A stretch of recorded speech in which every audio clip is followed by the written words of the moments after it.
মুসলমানের ঘরে ছেলেমেয়েরা বড় তরুণেরা আয় আমার নওজওয়ান যুবকেরা পর্দার অন্তরালে মা বোনেরা এ আমার নবী প্রেমিকেরা তাই আপনাদের জানিয়ে দেয় জান্নাতের সরদার হযরত ইমাম হোসেন হুজুরকে বলা হয় আমার আল্লাহ জান্নাতের সরদার ইমাম হোসেন হুজুরকে আল্লাহ করেছে।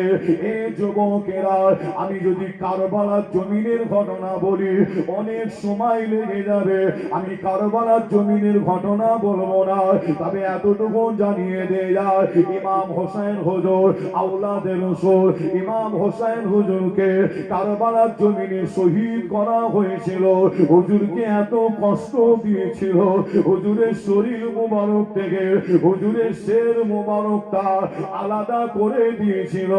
এ নবী প্রেমিকেরা আপনাদের জানিয়ে দিয়ে যায় ইমাম হোসেন হুজুরের শরীর মুবারকের মাজারটা হলো কবর মুবারকটা হলো একটা দেশের নাম হলো ইরাক। ইরাকের জমিনে হুজুরের শরীর মুবারকের মাজার, হুজুরের এই শের মুবারকের মাজার হলো কোথায় জানে? ইতিহাস জেনে নেন। আমি আসিম বিল্লাহ সমস্ত মূর্খ বক্তাদের বলে দিয়ে যায় একটু সোশ্যাল মিডিয়াটা খুলে আমি আসিম বিল্লাহ আমার ওয়াজটা শুনে নেবে, তাহলে আপনাদের জ্ঞান ফিরে যাবে। তবে আপনাদের জানিয়ে দিয়ে যায় ইতিহাস সাক্ষী দেয় ইমাম হোসেন হুজুরের শের মুবারকটা আর একটা অন্য দেশে দাফন করা আছে। এই যুবকেরা কিতাবের মধ্যে পাওয়া যায় ইমাম হোসেন হুজুর আল্লাহ তাকে জান্নাতের সরদার করেছিল। ইমাম হোসেন হুজুরের শের মুবারকটা প্রথম দাফন করা হয়েছিল উমাইয়া জামে মসজিদ মাঠে দাফন করা হয়েছিল।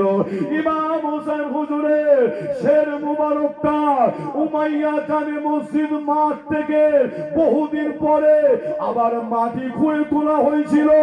এ যুবকেরা আমি বলেছিলাম আসিম বিল্লাহ বলেছিলাম আল্লামা রুহুল আমিন সাহেব হুজুর যে মাটিতে শুয়ে আছে যে জায়গায় শুয়ে আছে আমি আসিম বিল্লাহ বলেছিলাম ওই হুজুরের মাজারের কাছে ওই দরবারে ওই জায়গায় এমনও কিছু শরিয়ত বিরোধী ইসলাম বিরোধী কাজ হচ্ছে। আমি আসিম বিল্লাহ বলেছিলাম আমাকে যদি শরিয়া ইসলাম যদি হুকুম দিত হুজুর ওখানে শুয়ে বেউজ্জতি হচ্ছে এই বেউজ্জতি আমি হতে দিতাম না। হুজুরের লাশ মুবারকটা তাহলে তুলে আমি খাদিজার মাদ্রাসায় আবার বলেছিলাম এই খাদিজা যদি শুনে তোমাদের কষ্ট হয় তাহলে হুজুরের লাশ মুবারকটা তুলে ফুরফুরা শরীফে নিয়ে গিয়ে দাদা হুজুরের মাজারের পাশে আমি দাফন করে দিতাম। এ নবী প্রেমিকেরা আমি এই কথাটা বলেছিলাম আমি বিয়াদবি মনোভাব নিয়ে বলেছি যে না নাউজুবিল্লাহ।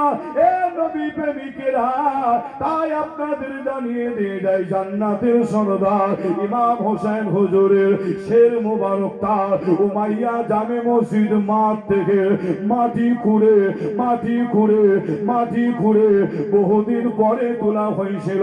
হুজুরের শের মুবারকটা তুলে আবার নিয়ে চলে যাওয়া হলো আসকালান বলে একটি জায়গা।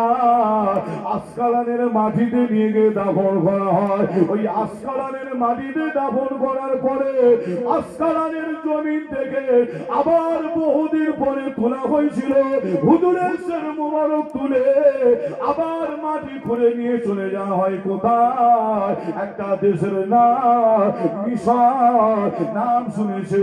ওই মিশরের জমিনে হুজুরের শের মুবারকটা নিয়ে গিয়ে দাফন করা হয়। হুজুরের শের মুবারক দাফন করার কারণে বর্তমান ওই জায়গার নাম হয়ে যায় আল হুসাইনি এলাকা, এই নামটা হয়ে যায়।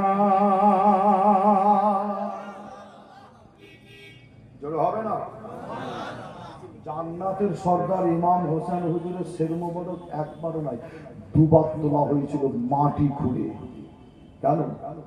যে তাহলে যারা তুলেছিল তাদেরকে তুমি ফতোয়া দেবে ইহুদি হয়ে গেছে বিয়াদব একটা মওলানা।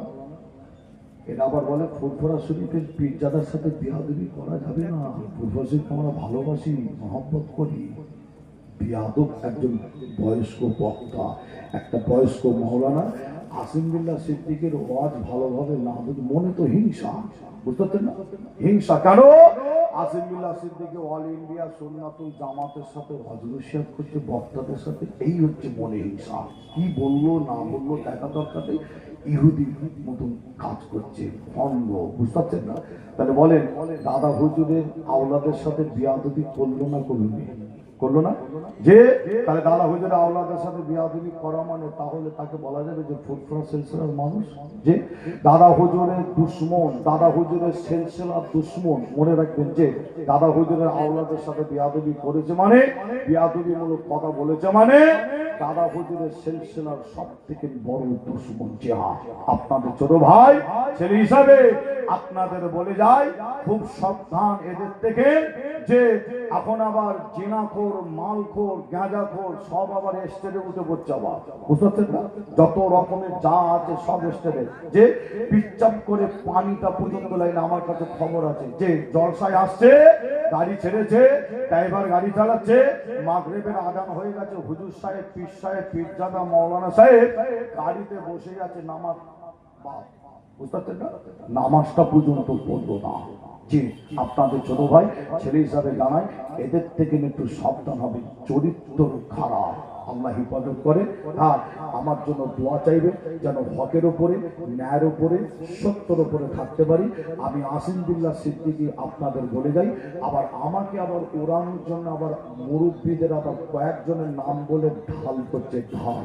ঢাল বোঝেন না আপনারা? ঢাল বোঝেন না নাকি? আমার ফুরফুরা শরীফের কয়েকজন মুরব্বীর নাম বলে ঢাল করছে, তবে আমি তারই ঘরের বাচ্চা, যে ও একজন বক্তা মৌলানা পুতাকারের কে, হ্যাঁ, আমার মুরব্বীকে সামনে এসে আবার ঢাল করছে। যে আবার আপনাদের জানায় ওরাই আবার একটা টাইমে সেই সমস্ত মুরব্বীদের বিরুদ্ধে অনেক অনেক ছোট বড় কথা বলেছে। তবে এতটুকুন আপনাদের বলে যায়, যিনাদের নাম বলে ঢাল করছে তিনাদের সাথে আমি আসিম বিল্লাহ সিদ্দিকী প্রায় টাইমে, প্রায় সময় আমার চাচাজান হুজুরদের সাথে দেখা সাক্ষাৎ আল্লাহ করে হয়। যে আমার চাচাজানদের হুজুরদের বক্তব্য, মুরব্বী চাচাদের বক্তব্য, সেটা হলো কি, আমি আসিম বিল্লাহ আমাকে যে এই সমস্ত কথাবার্তা যখন সোশ্যাল মিডিয়ায় যখন ছড়িয়ে যায়, ফুরফুরা দরবার শরীফের অধিকাংশ মুরব্বী চাচারা তেনারা আমাকে যে বলছে, ভাইবো তুমি মিলেমিশে একসাথে যে জলসা করছো, যে চিন্তা ভাবনা নিয়ে আগাচ্ছ, ভালো খারাপ বলবো না, তুমি আগাও, জলসা মাহফিল করো, তুমি তোমার লাইনে আছো, ভালো কাজ করছো। তবে আমার চাচাজানেরা একটু আমাকে সাবধান করেছে। একটু কি সাবধান করছে একটু বলে যায়। মুরব্বী চাচাজানেরা বলছে, তুমি ওই সমস্ত ব্যক্তিদের নাম তুমি মুখে নেবে না, বুঝতে পারছেন না? এই সাবধানটা চাচারা করছে আমাদের, ওদের নাম নেবে না। কেন নেবে না? বলছে এর আগেও অনেকে অনেক কয়েকটা বক্তার নাম বললো, চাচাজানদের জমানা অনেক আগেকার বক্তাদের নাম বলছে, বলছে তারা ফুরফুরার বিরুদ্ধে এইভাবে বলে বলে বলে বলে, পীরজাদাদের বিরুদ্ধে বলে বলে তারা